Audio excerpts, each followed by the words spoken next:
Claire, thank you for being with us. A British couple has been sentenced to 10 years in prison in Iran for spying.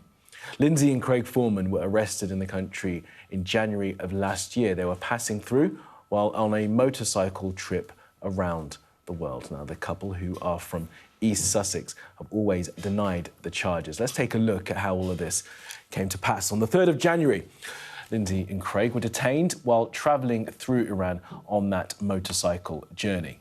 On the 18th of February, they were then charged with espionage offences.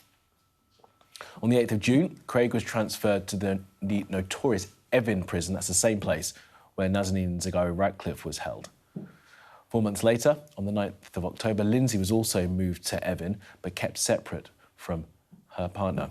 And yesterday, they were sentenced to 10 years following a trial that lasted just 3 hours.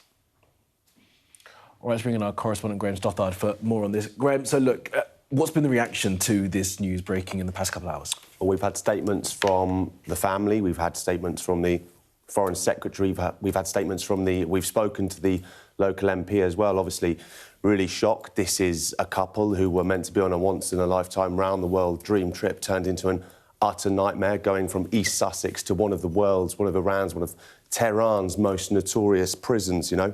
The news of this sentencing has actually come from the family. In a statement, Lindsay Foreman's son, Joe Bennett, has said, "My parents have now been sentenced to 10 years following a trial that lasted just 3 hours and in which they were not allowed to present any defence. They have consistently denied the allegations and we have seen no evidence to support the charge of espionage. They have already spent more than 13 months in detention. We are deeply concerned about their welfare and about the lack of transparency in the judicial process. We were previously told that once sentencing occurred, further action would follow, and we now hope that the UK government will act decisively and use every available avenue to secure their release." Now, the family is obviously deeply concerned about their welfare. They were already said to be losing weight, not eating, being kept in solitary confinement in separate wings of this Evin prison. And Craig Foreman has previously described being stuck in this 8-foot cell with just a sink and a hole in the floor, being emotionally, physically broken. The only thing keeping him going is a once-a-month meeting that he is somehow allowed with his wife. The family obviously urging action to respond from the British government. The Foreign Secretary Yvette Cooper has said that this sentence is completely appalling and totally unjustifiable. We will pursue this case relentlessly with the Iranian government until we see Craig and Lindsay Foreman safely return to the UK and reunited with their family. Now, real concern is that they've essentially been detained to be used as a bargaining chip, a pressure point to needle the UK government.